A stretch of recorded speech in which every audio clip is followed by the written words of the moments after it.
Now to Fons Trompenaars. He is recognised around the world for his work as a consultant, as a trainer, as a motivational speaker, and as the author of various books on culture and business. As founder and director of Trompenaars Hampden-Turner, an intercultural management firm, he has spent over a quarter of a century helping Fortune 500 leaders manage and solve their business and cultural challenges to increase effectiveness and performance, particularly in the areas of globalisation, mergers and acquisition, HR and leadership development.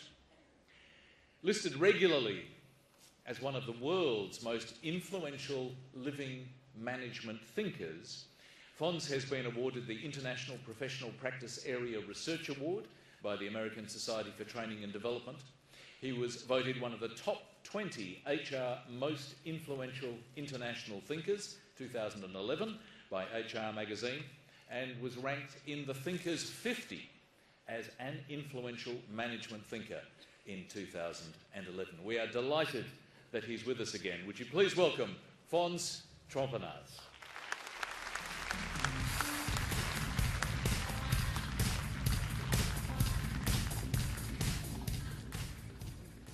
I'm impressed myself. Gee. And still thirsty, amazing. I would love to introduce you into the latest thinking we have tried to do in how to make organizations more effective by taking advantage of diversity. And in fact, all our paradigms suck. And I love the speech of Ruby. And why? Because she was also saying, gee, if we categorize people like introverts or extroverts, we really miss the point. So why do we have all these paradigms that bipolarize everything we do? We're introvert or extrovert, we're thinking or we're feeling, we're centralized or we're decentralized. Even in cultural studies, we're individualist or collectivist. And that doesn't really help us to deal with diversity in an effective way. Now, I know people who only think. We call them robots or Swedes. And people who only feel, we call them either neurotics or French. Now, what is a good leader? Is that a thinker or a feeler? Yeah, and people say, shit. It's the wrong question. Because great leaders combine the two. So why don't we have measurements in combining the two? Okay? I teach MBAs. MBAs, as you know, the icons of bipolar thinking, which is a compliment to MBAs, because thinking and the word MBA normally doesn't come in one sentence. And in the Netherlands, we call them mediocre but arrogant. Now, I'm saying this because I very often ask MBAs the famous MBA question, why would an organization centralize, why would it decentralize? Now, how do you recognize an MBA? They are ready with the answer before you end the question, because they think there's a correlation between speed of answering and intelligence.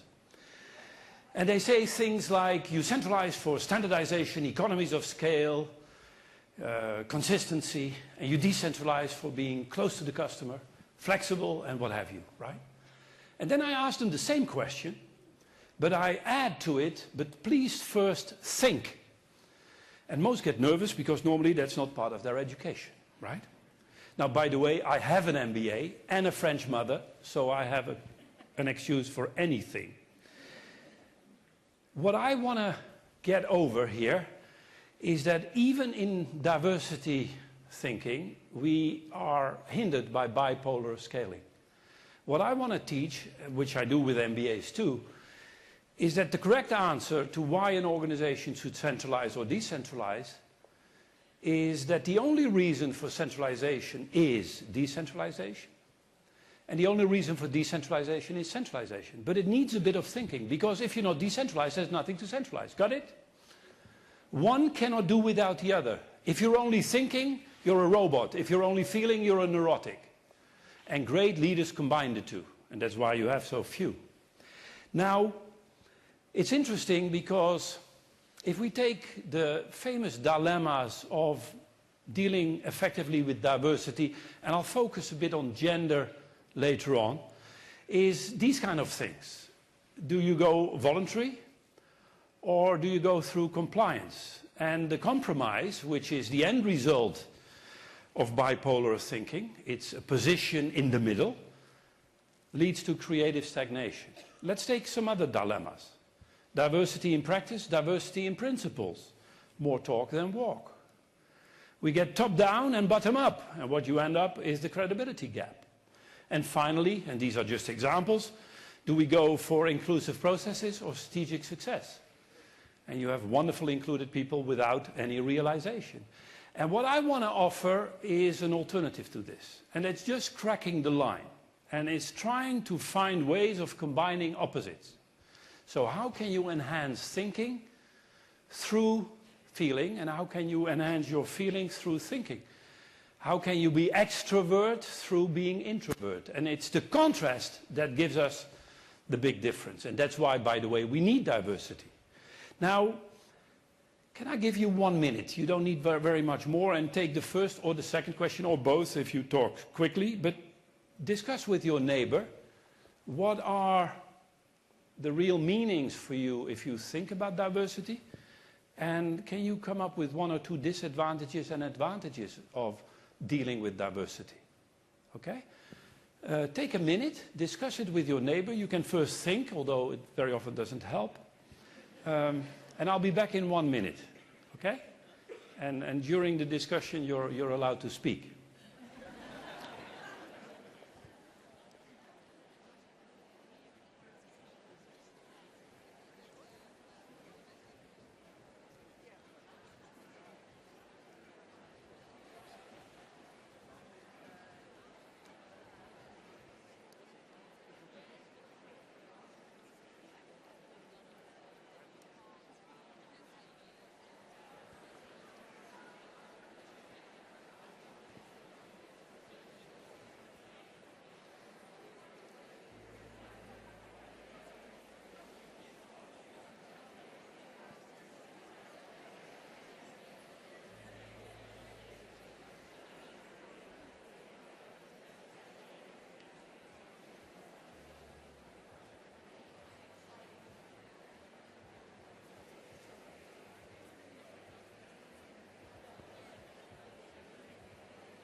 Okay, ladies and gentlemen, sorry to interrupt, but it's just a bit of an icebreaker, that's all, and to get to know your neighbor. And some of me asked, do you have a trick? I want to know my neighbor, but I don't know how to start the conversation. Now, first of all, what does diversity mean to you? Who would like to say a word or a full-fledged sentence or whatever? There are no mics, I'm so happy. Inclusion. Opportunity. Inclusion, opportunity. Yeah, I like that, because if you say diversity, why don't you immediately say inclusion? Because obviously the risk is that you exclude people rather than include people. And it's an opportunity. Okay? Some more? Yeah? Different viewpoints. Wonderful. Love that. Sorry? Complexity. It's complex too. One more, because I think we got enough here. Richness. Very good. These are pretty optimistic sounds. And let's see what we can do to make it so optimistic. Now, can we go for some disadvantages of diversity? Now, complexity might be a disadvantage, although some love it. A disadvantage of diversity. Exclusion, perhaps, huh? Misunderstanding, very likely. Conflict, very good. Sorry? Cost, it's bloody expensive. That's why it doesn't work in the Netherlands. A final one, thanks for this. Complexity again, yeah, the negative side of complexity. Fine. Now, are there buzzwords for advantages of diversity? What does it lead to? Collaboration. And collaboration, and so what? Who cares about collaboration? Creativity, innovation, yes, very good. Better decision making. You get more viewpoints, you can check and balance. So there are good reasons why we need to deal with diversity. And by the way, let me give you some statistics. I live in Amsterdam, at least in the weekend, and or part of the weekend. You don't always have to go to Australia. But it's a lot of fun to see that about 15 years ago, 6% of people younger than 20 didn't have Dutch parents. 6%. What is the number now in Amsterdam? 15 years later, today? 52%. Okay? Now, this happens in most big cities in Europe. Turkish, Moroccans, and they procreate a bit faster than the whites. Yeah? It's kind of interesting. And it's fun, they told me. It's a long time ago. Now, I'm saying this because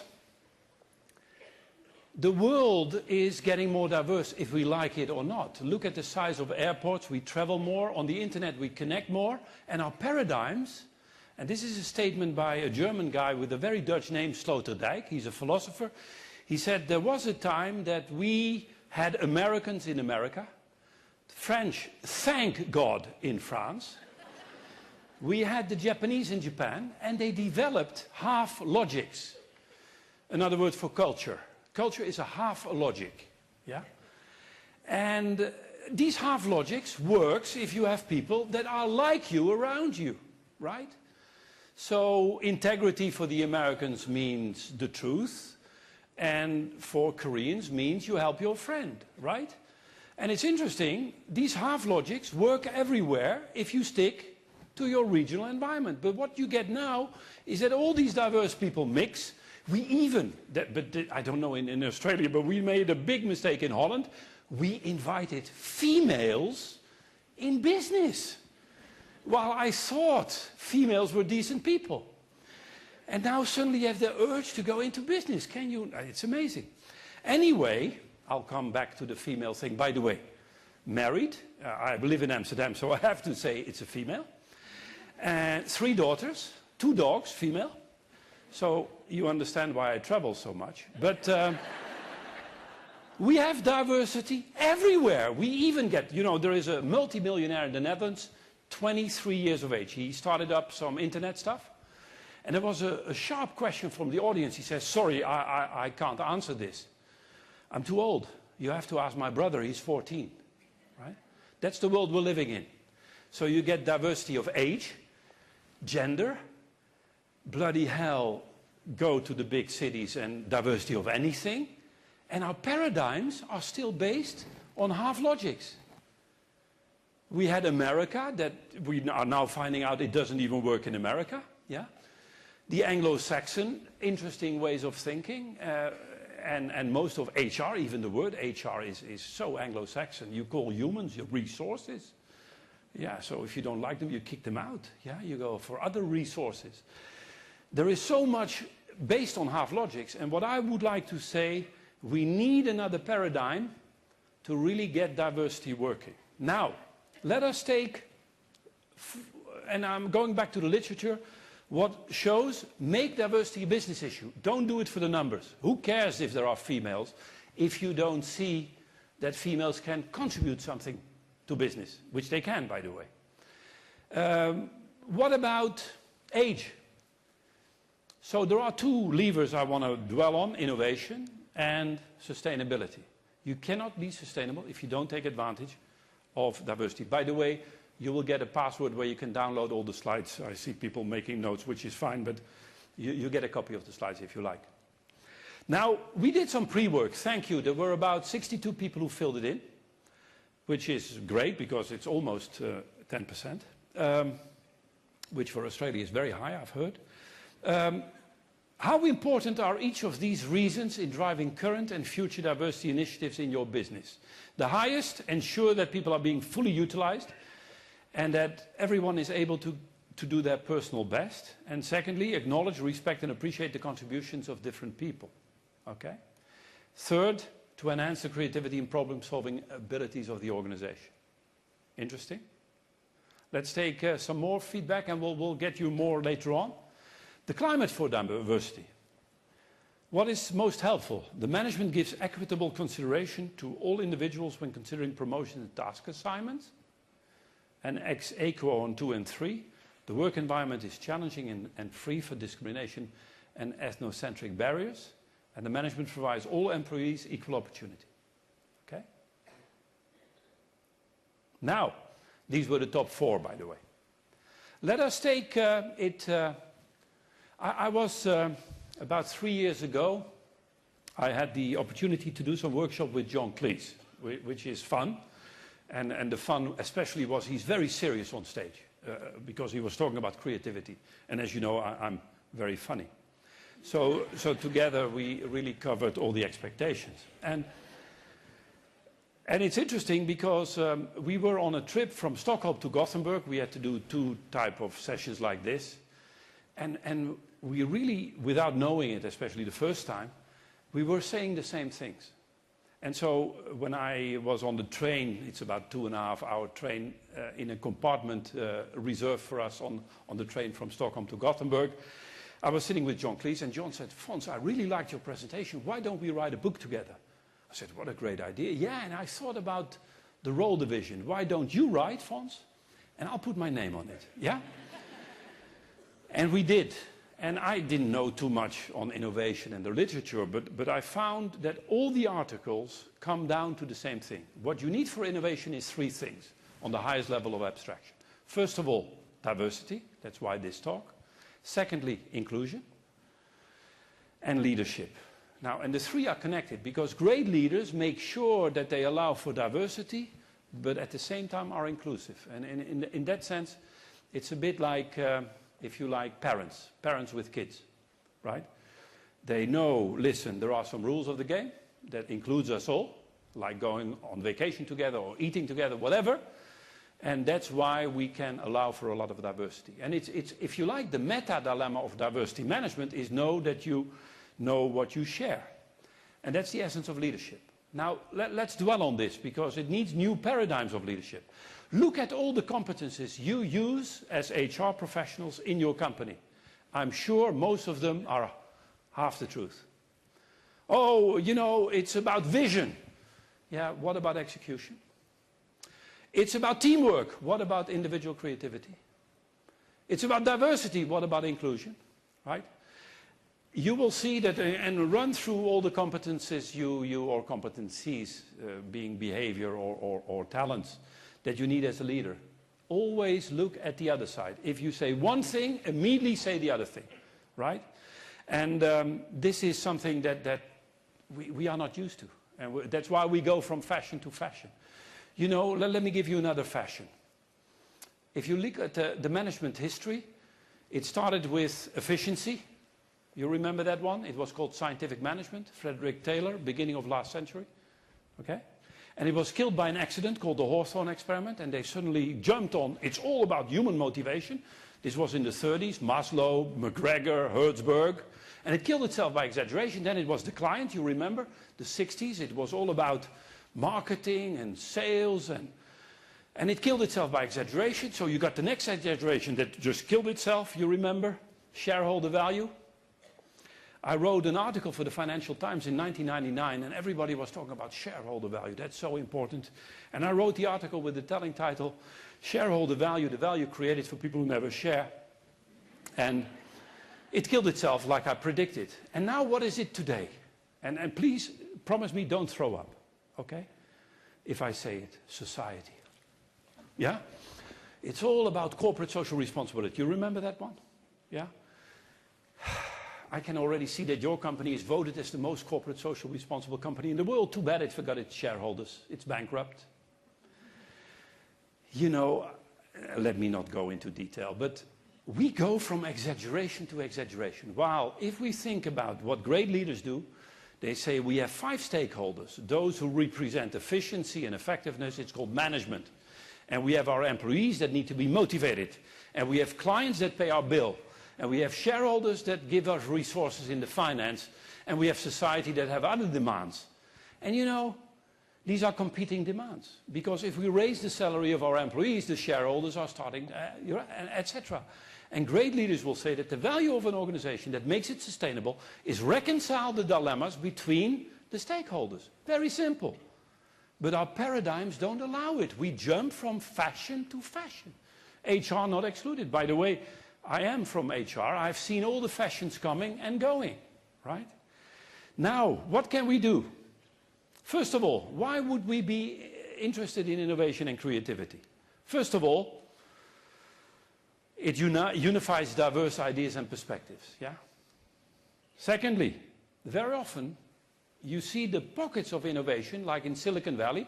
92% of the CEOs in Silicon Valley are second or first generation strangers, foreigners.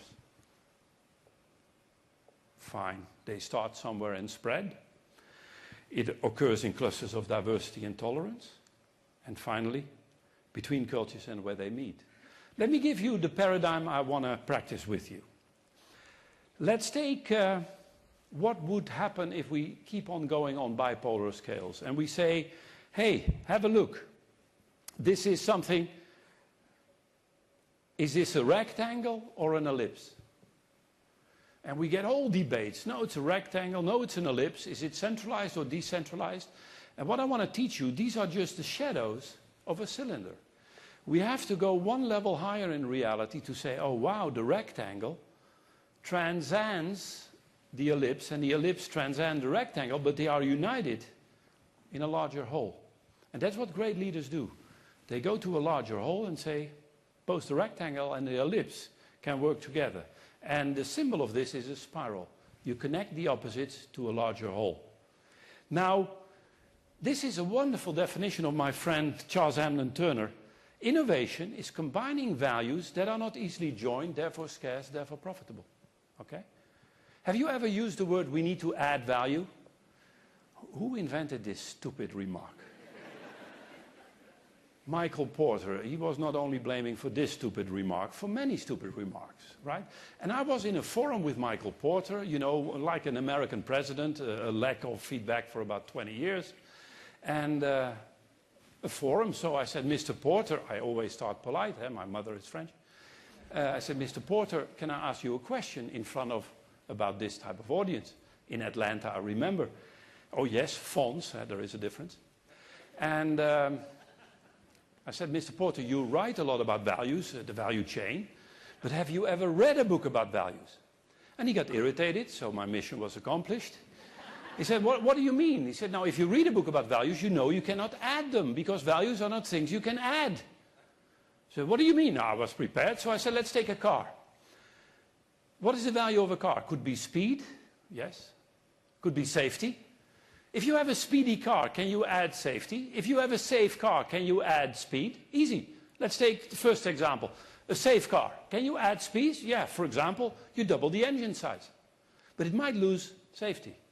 Can you add safety to a speedy car? Easy. You take off the wheels. But you might lose speed. The problem with values is you cannot add them. Values are not things you can add. What you can do is create value by combining opposites and say, wow. And what a great designer does of a car, of the iPad, is how can I use speed to make the car more safe? And every good driver knows what I mean. If you see me drive, all the accidents happen behind me, yeah? Just by sheer speed. Now, it's kind of interesting, if you go to Apple and you look at the iPad, what have Apple combined? For example, beauty with functionality. It's easy to make something beautiful, it's easy to make something functional, but to make something functional that is beautiful is very difficult. But the designer will immediately say, how can I make this beautiful piece of glass functional, right? Without the edges, it swipes easier, okay? So you combine beauty with functionality already in the design. And that's the essence of innovation. And our paradigms are not inviting to do so. Are you introvert or are you extrovert? Well, you need to combine. Now, we have 4 steps. First of all, help you recognize where this diversity is coming from, with the risk that you end up in stereotypes. So the second one is respect. Once you respect, everything turns into a dilemma that you need to reconcile. And what, as HR managers, can we help to realize and root this stuff?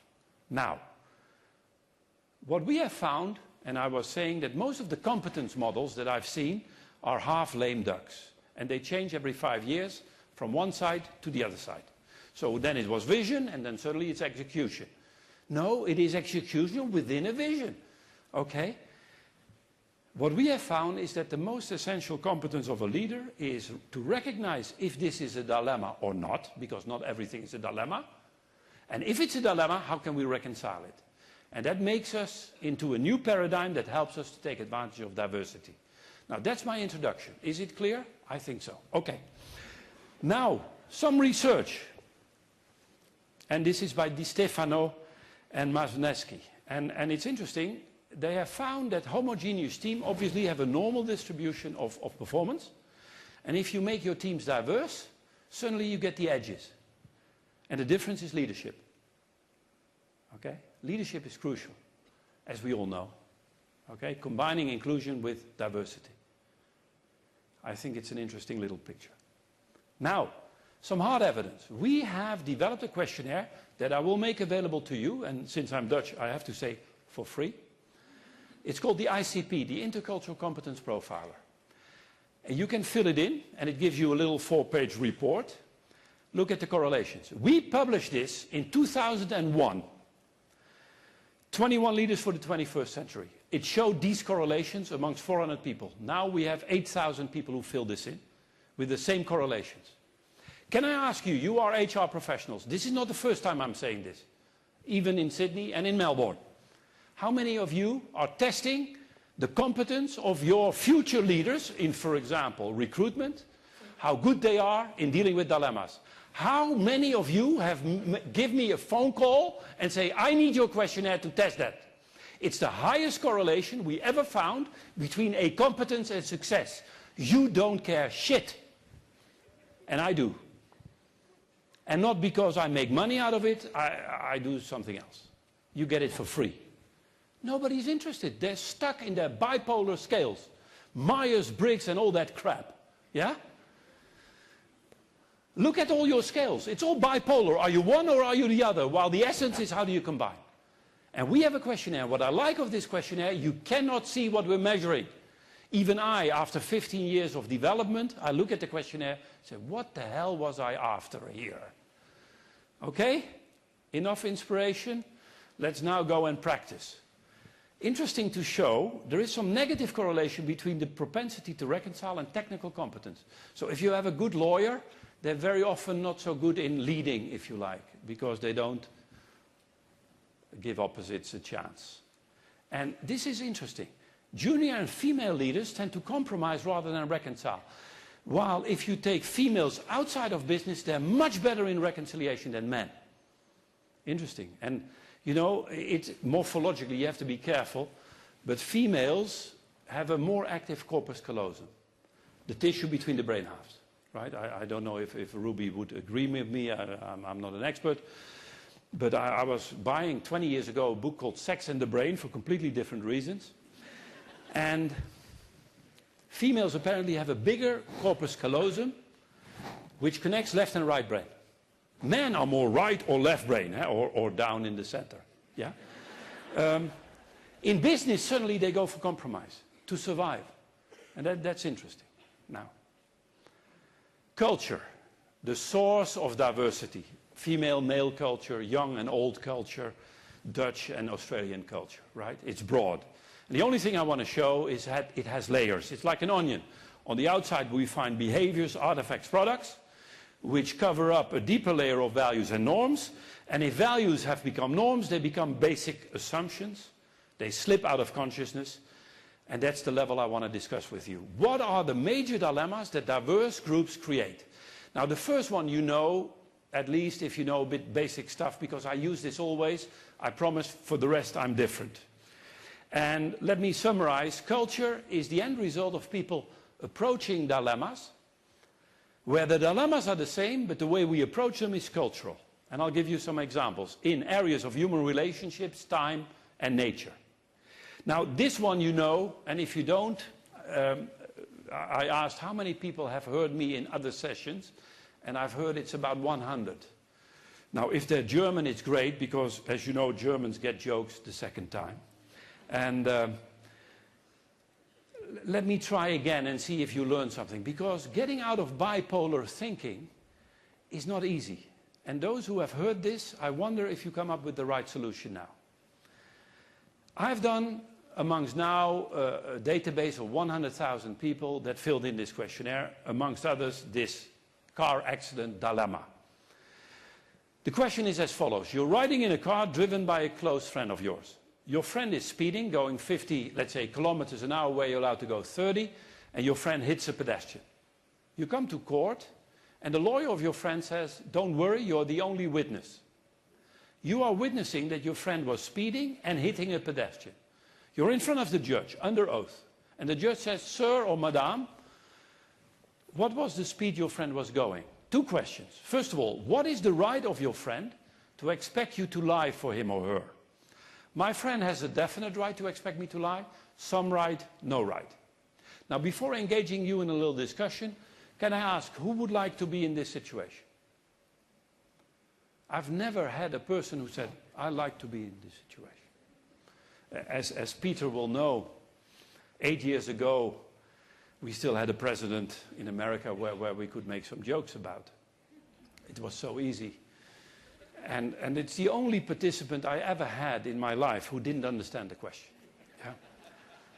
And not that he intellectually couldn't grasp it, but he was not used to 3 options. Yeah? Now, I miss him. I'm running out of jokes. Yeah. Anyway, I do this work in Seoul. In fact, tonight I'm going to South Africa.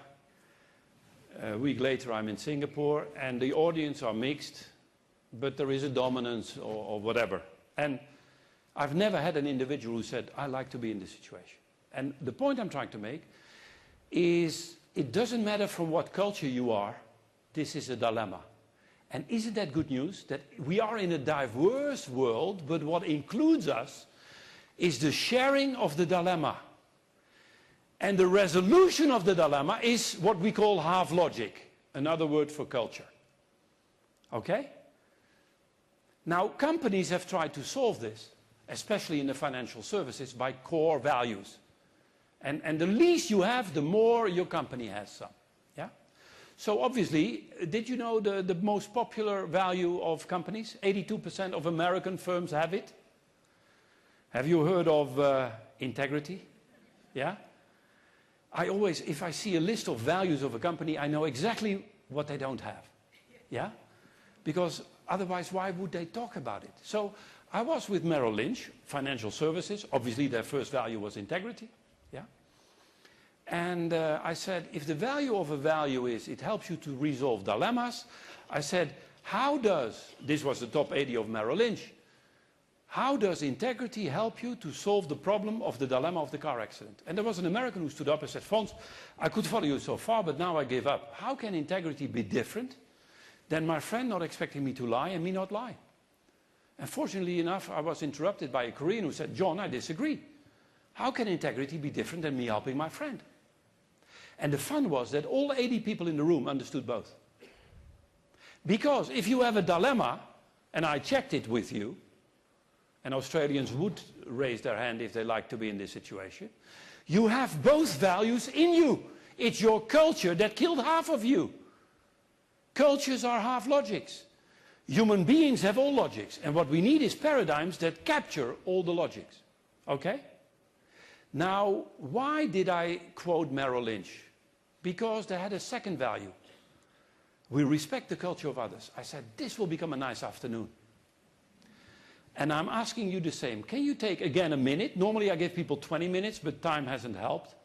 So after a minute I will ask you, what would you do to solve the problem if your values are integrity and the respect for other cultures? Okay? Now, after a minute you can say, if we had 20, I would have solved it. And I can tell you, I have given people 20 minutes, because I do 2-day workshops with the same content.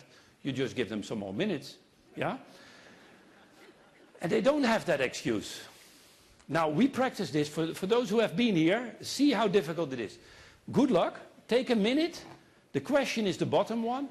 What do these values do to you to give the correct answer to the dilemma of the car accident? Would you help your friend or not, or what would you do? Good luck, and looking at your faces, you might need some. Yeah? Take a minute, and I'll be back in a minute. Haha.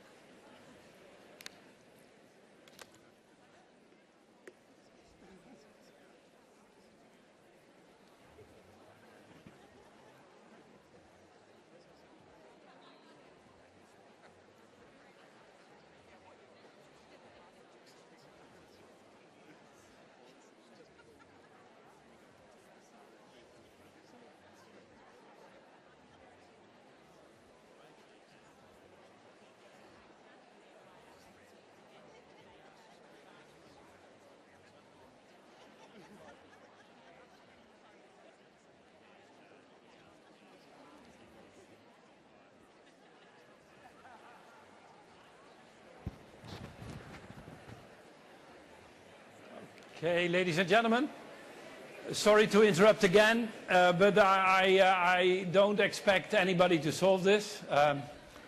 No, can I go back and is there a person who either recollects what it was or what you would do in this case? And I'm not expecting that you will raise your hand and oh, that's how you solve it.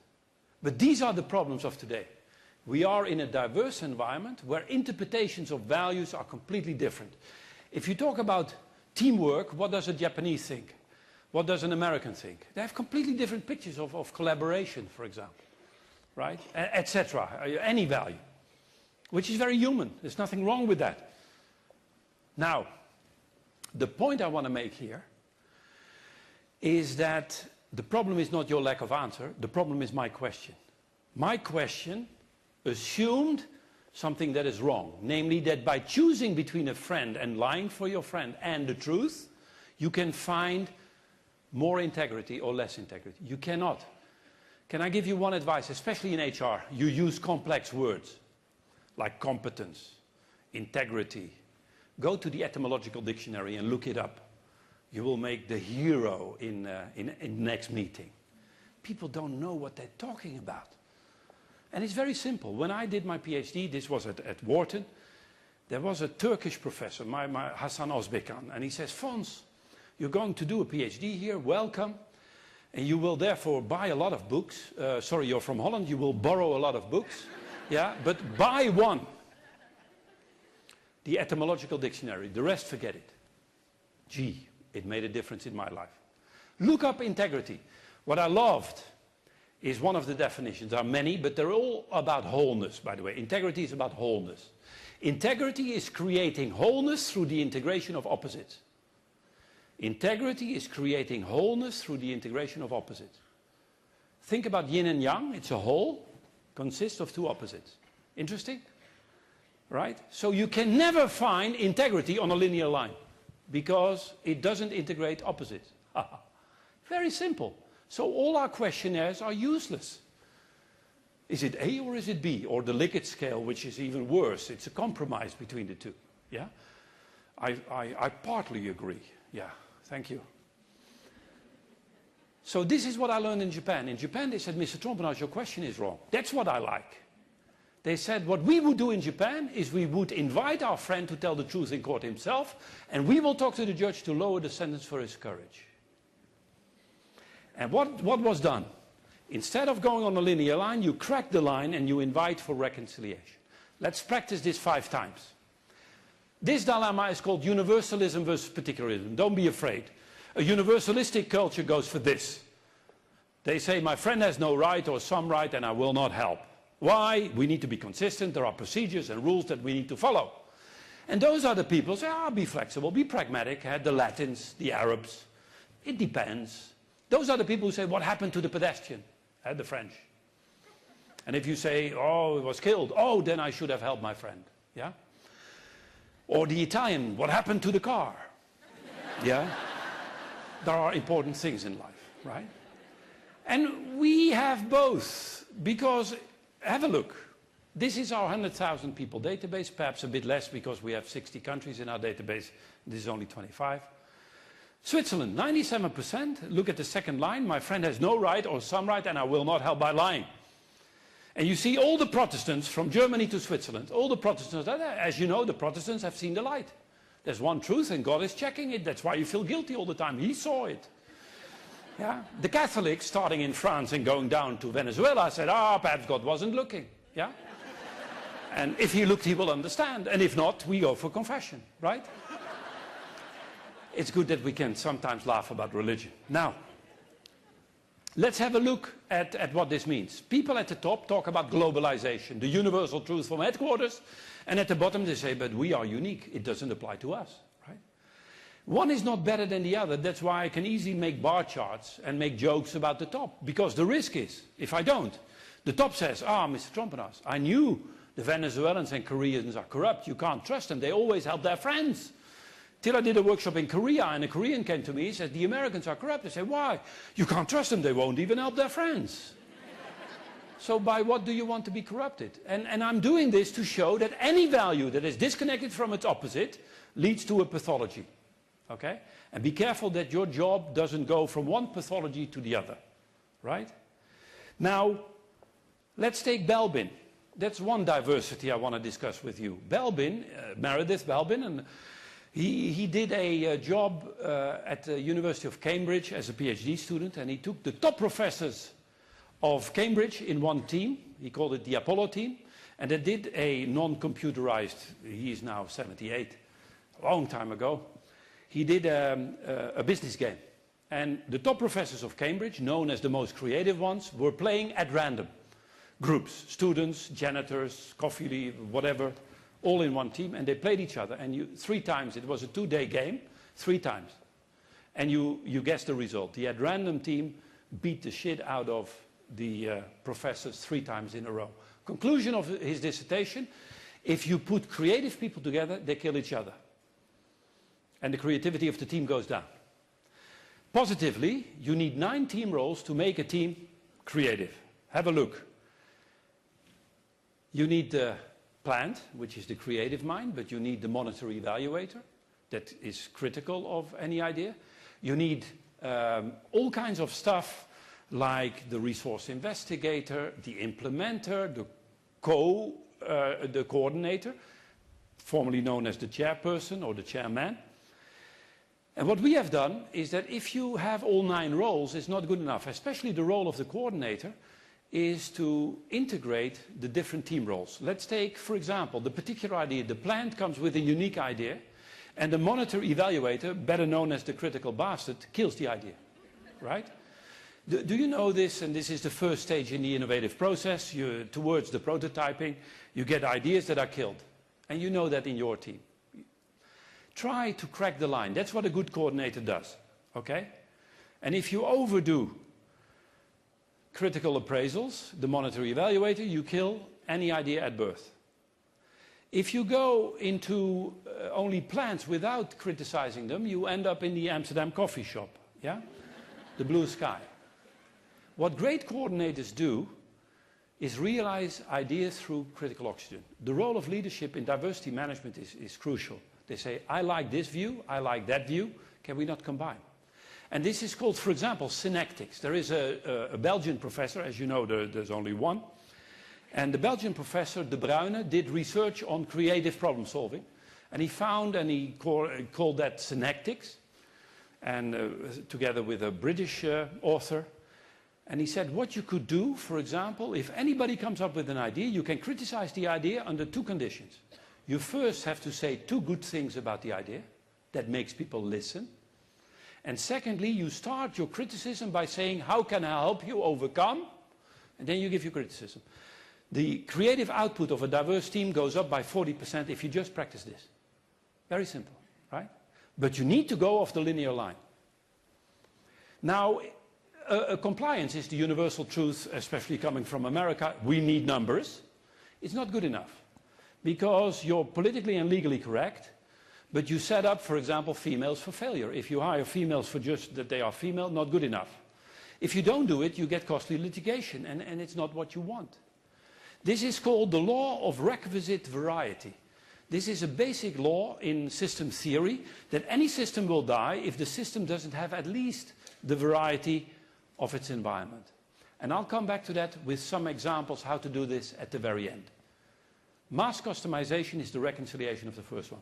I promise you 5 examples, 4 more but much shorter. We asked you what are the most important dilemmas that you face in diversity management? Let's take this one. Our staff needs to have responsibility for their own actions versus we need to cooperate with others. Individual versus community. We have asked this to 100,000 people. Is it rather A or B that you support? So I'm not better than Myers-Briggs. Is it A or is it B? But then I take, in fact, let me give you a metaphor. Myers-Briggs will say, yeah, but we're looking at preference. So you have 2 hands, but one is dominant. And the problem with that, let's say, metaphor is not that I'm against dominance, but I'm in the paradigm of clapping. In diversity, you need the coordination between the hands. And the fun thing, if you start clapping, one hand is still dominant, but it's irrelevant. It's about the coordination. And it doesn't matter if one hand or the other goes up or down because it's about coordination. So change your paradigms. This is about handwriting. What is your dominant hand? You have both, I know, it's a dilemma, but look at what you would choose. Now, these are nations again. Let's take some other diversity. We have taken the same database and looked 100,000 people worldwide. Look at age. Look at the differences. For 100,000, this is huge differences.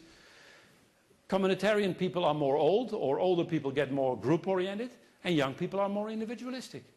Fine. Who cares? At the end of the day, it could be male, female, what have you. But this is the dilemma.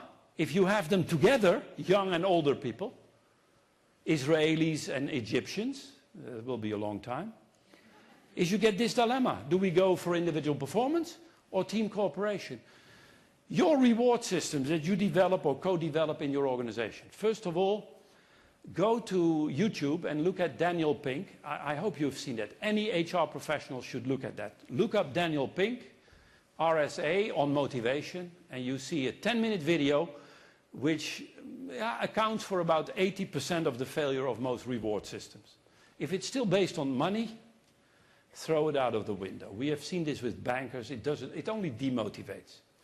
Anyway, let's go for individual performance or team cooperation. If you have a diverse team, this is one of your challenges. Crack the line and exaggerate the positions. If you only go for the individual, top left-hand corner, me, myself, and withholding information. The big problem of individual motivational systems is I keep my information to myself and you don't get it because it's the cost of my bonus.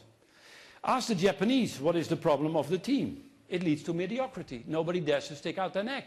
Be careful for the compromise. In the center, go for the small team so you piss off all. We need reward systems that are based on this principle. Reward your teams, what the team can show, what they do for the individual, and reward individuals for teamwork. The best metaphor is always parents with kids. If you only go for the individual autonomy of your kid, at age 16 they're gone, you say, honey, I think we overdid autonomy. If your son is 42, say, Dad, I'm so happy at home. Yeah? You have the opposite problem. Great parents make their children so autonomous that within their autonomy they choose to become a good family member. And all the reward systems are focused on that worldwide. So why don't we learn from this in our companies? Okay? There's a whole book written about this called Co-opetition. You individually compete to better cooperate. You cooperate to better individually compete. Practice this. Neutral versus effective is what do we do with our emotions? Neutral people, you know the English? I very often ask English people, apart from hooliganism and alcoholism, how do you show emotions? And they say sports and humor.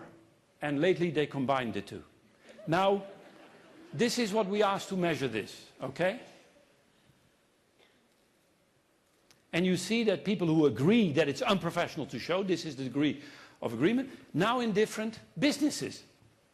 And again, for the size, these are significant differences. I'm showing you diverse slides, so you know it's industry, it's age, gender will come. Yeah? Myers-Briggs, fine, use it, take out thinking and feeling. But what are good leaders? They crack the line. Because if your emotions are in control, it leads to analysis paralysis. If your heart is in passion, you're the loving neurotic. Great leaders continuously check what their heart communicates. Yeah? Now, and what does culture do here? Let's take it on the individual level. We interviewed Richard Branson and Michael Dell. Michael Dell is very controlled, but you feel the passion in the background. Richard Branson is very passionate, but you feel the control in the backside. Yeah? You heard Ruby saying, it doesn't all have to come from you, like Richard Branson is dyslexic like hell. There's no control. So he has a team that supports that. Yeah? You can do it in a team. But you have to combine the two. This is a wonderful title of a book that Tom Peters has postponed, and it's about American females in business. And this is the title of the book. It's called To Be Emotional. He says American females talk about the glass ceiling. He says it's not a glass ceiling, it's a male ceiling. Because if females hit it, they start crying. So men can say they don't only cry, they get pregnant as well, right? And if they break the ceiling, the men can say, hey, you bitch, you broke my ceiling. So we have educated females to either become bitches or cry. That's not what we want. Why not? First of all, it's shown in all research that females are better in reconciling dilemmas, which in this world is more necessary than anything else. And by the way, it's a normal distribution. I know some males are good and some females are lousy. That's not the point. Two main reasons why we should do this. It helps you in effectiveness in business, especially if you go international. Reconciling dilemmas become a key competence. And secondly, because my 3 daughters need a job. Okay? I better promote them. But final point on this one. People in charge, and at the moment 65% of the graduates in Europe are females, and 15% of the top 100 of all companies are females, and about 3% of the boards have a female. So we do something wrong, and I think it's the male culture we created that doesn't allow females to, and that's why they go for compromise. So there's still a lot to do, but I hold the men accountable for this for business reasons, okay? Because if you're in charge, it's so much easier to invite them for great success. I think I made my point. Specific versus my favorite. A specific culture analyzes. A diffuse culture connects. Right? Now have a look. This is the work of Kurt Lewin. Kurt Lewin is a German psychologist who went to America. He became professor at Harvard. And he said, Americans are like peaches. You hardly know them, they talk to you. And a peach has a lot of accessible flesh, but a tough nut in the center. A coconut is tough on the outside, but very soft on the inside, right? Here we are. Now let's take the American model. There is a privacy that is the nut, and a lot of public space, like in America, the refrigerator. Before you know, they're in your refrigerator.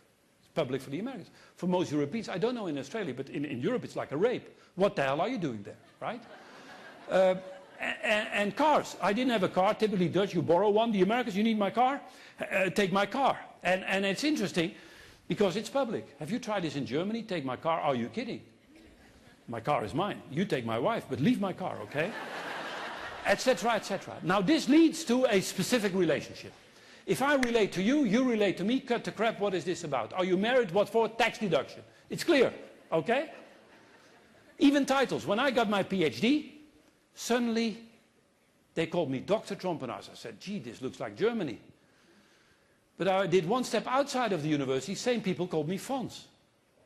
You're Fons outside and doctor inside. In Germany, the coconut, you're at least hair doctor everywhere. You're hair doctor in academia, you're hair doctor at work, you're everywhere hair doctor, right? Why?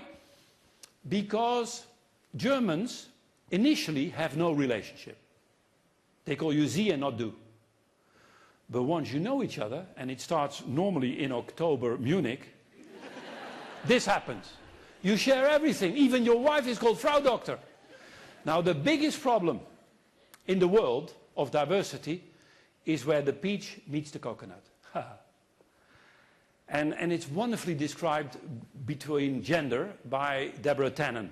Deborah Tannen talks about rapport and rapport.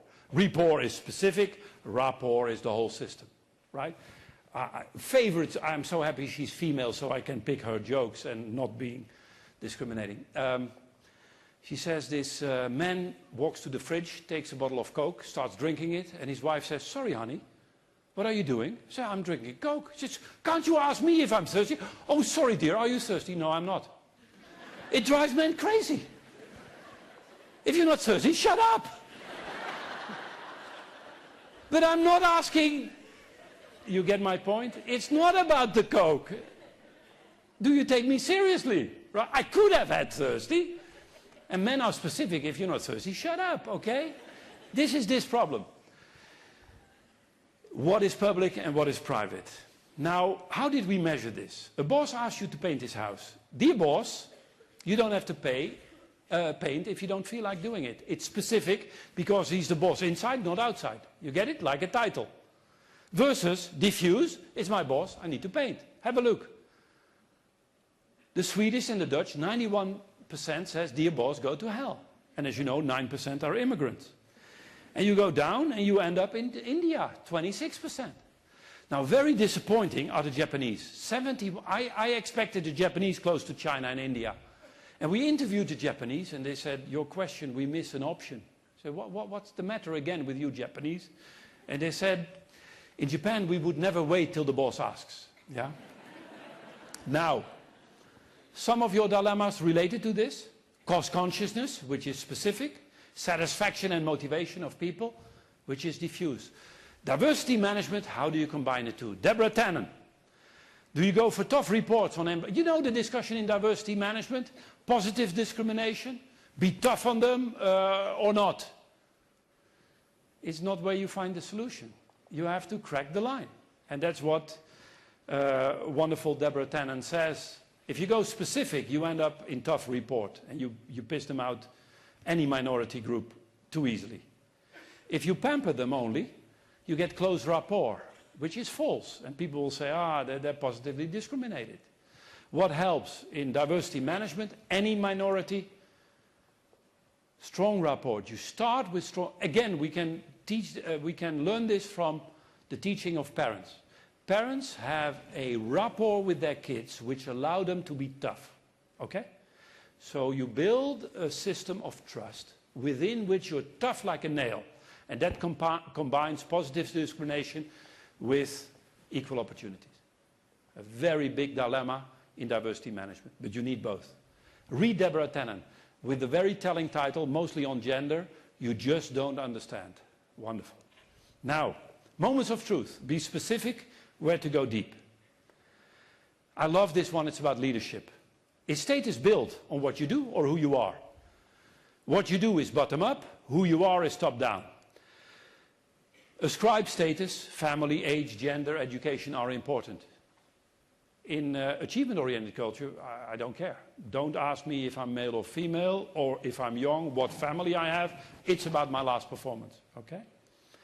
Now, we ask this to many people, and you see that achievement-oriented people disagree with this statement. Enormous differences, also between industries.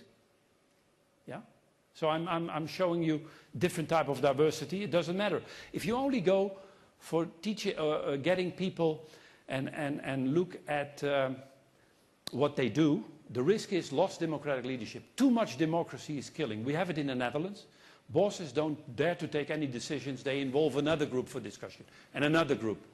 This is the title of a book with the subtitle, The Dutch and Swedish Disease. Too many involvement of people, right? Go to the Middle East and you know what is happening there. Follow the leader. I'm not listening. And you all drop down the cliff. What is the type of leadership that works in diverse environments? And that is the wonderful work of Greenleaf, the servant leader.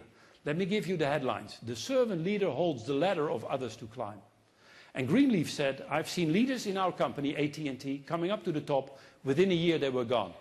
Their first question to the team was, what do you think I expect from you so I can perform better? Servant leaders stayed there for 10, 20 years. Their first question was, please tell me what I can do for you so you perform better. And again, it's the parent. You enable your kids to perform better. That's your role as a parent. And you know, the fun is, by doing this, you get more authority. Okay? I think this is a wonderful picture, again, by my wonderful colleague, Charles Hampden-Turner. Is the servant leader at the top or at the bottom? It depends. Sometimes they play the horse, And then the dinner is ready, stop playing the horse, we're going for dinner. So you are submissive and you turn into an authoritarian role, and both work, and they're very logical. How many leaders of you do that? Servant leadership works in diverse environments. Have you seen the logic? You have a bipolar scale to measure diversity, then you crack the line and you integrate. That's true for leadership. Servant and leader are two that need to be combined. Individual competition and collaboration needs to be combined. Equal opportunities, positive discrimination, you need to combine. And our paradigms need to change. I come to the last example about what do we do with time. Do we do it step by step, sequential, or synchronic? And again, what we have learned from the Japanese is that the best way to speed up a sequence is to synchronize it. And that's called just-in-time management. If we take internal versus external control, look at some of your dilemmas.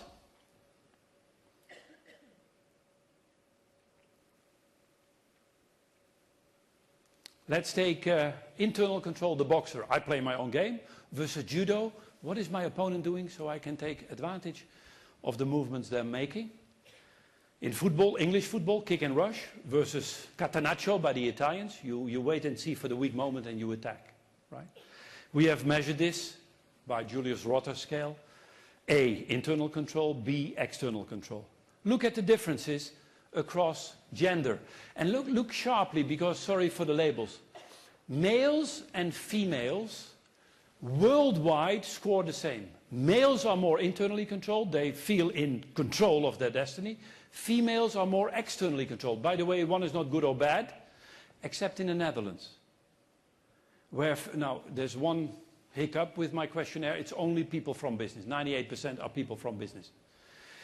It's the only dimension, and forget the Dutch for a moment, I'll tell you more about the Dutch in a second, where America scores the same as Europe and Asia. Because normally, Asia and Europe scores the same between gender, and in America it's reversed. This is in harmony everywhere, except with the Dutch. Now, the New Yorker came out with a happiness index amongst males and females. Who are the most happy females in the world, according to that questionnaire? The Dutch females. And it's interesting because the Dutch females 20 years ago were in the Western world the least participative in business. And I think that's why they were the most happy. Yeah, this is another assumption. What the hell do we always go into business? Why? It's interesting. You know, I'll tell you privately what my wife once said to the CEO of Siemens. Anyway, we never got any job anymore from Siemens. But one conclusion in a New Yorker was that the females in Holland felt they had a choice. To work or not to work full-time or part-time. Right? Think about choice, enormously important. I come to a conclusion. Get rid of balance. Balance is the worst you can have. Work-life balance. You do half of your emails at home, so you piss off the family and your emails are bad, right? Balance is based on bipolar thinking. If one goes up, the other goes down. You need integration by cracking the line. So, do you go for business improvements or for customer satisfaction? If you are a bad leader, you say, tell me, what have you done last year? Oh, I was head of task force SAP implementation. Oh, great, John, I heard so much good feedback. We might become the first company where SAP works. Yeah? And, what have you done with the client? Yeah, I was doing SAP implementation. I'm not thinking of a client. Yeah? Okay, John, next year, you do the client. It's the unbalanced scorecard. And very often this happens. I want you as a leader of diverse teams to ask the following question. John, how have you involved the client to get a better SAP implementation? Hey, John, what have you done with SAP that serves our clients better? Good question, isn't it? That's the integrated scorecard. So you avoid lean but mean and becoming the customer's creature, pushing through the pull. Now, if you say, is it from either or to and? No, it's not and, it's through. You can have both, but they need to be integrated. Through is combining, pushing through the pull. I come to a conclusion. Dilemma theory, just first, etymologically, look up. What does it mean? It means you have two propositions in conflict, apparently, because you can combine. So if it's centralization, decentralization, start with a circle. Or what we often do, crack the line, so you open a culture space within which you can have, for example, what our human body does, better centralized knowledge of ever more decentralized activities. But be careful, if you don't do that through some steps, they might eat each other alive. But we want a virtuous circle. The work of Thomas and Eli looked at diversity management. They said, you can start with compliance. And the risk is you just hire because you think it's fair to discriminate minorities. If you hire females for the fact that they're female, not good enough. Second stage, make minorities work on what they're good at. Second stage. Okay? So this is the spiral. Step number one, start with compliance. Then you go to the second one, put them in positions where they're good at. So if you hire minority Japanese, put them in a job on export to Japan. Okay? They're good at that. And then make diversity work because it's about innovation. That's why you need females and Japanese. And this is the sequence in which you go. Now, last slide. If you ever deal with diversity, make it a business issue. Don't do it for the fact that minorities need a job. Who cares? Good minorities don't need a job. But if you say our company needs more innovation or sustainability, hire more females, hire more Japanese, hire more whatever. Okay? Secondly, go beyond one issue. Diversity is diversity of everything. And go, for example, beyond gender. Approach it systemically, all kinds of things you do, and from the top. Integrate it with levers to pull. Relate it with reward and other core processes. Now in this, for example, leadership development, very important. You have to teach leaders how, for example, to mentor minorities. Mentorship, I strongly believe in it. If males doesn't guide females, good luck, etc., etc. Monitor progress, and finally, be innovative and sustainable yourself in this process. Now, if you say, gee, there are some interesting slides I would like to steal, please do so. thtconsulting.com is our website. You get two things, a copy of the slides, and secondly, and it's capital insensitive, by the way, RE, big or small letters, although I think it should be with big letters. And download the slides and you get the questionnaire, the self-assessment questionnaire, where you can see how good you are in dilemma reconciliation. I am sure there are no questions because I'm so clear, but can we allow for one or two questions, or is it over and done with? Over and done with. I'm with the coffee and book signing, I think, so any question you have, please ask them. I'm delighted to answer, and I'm very happy you stayed till the very end. Thank you very much.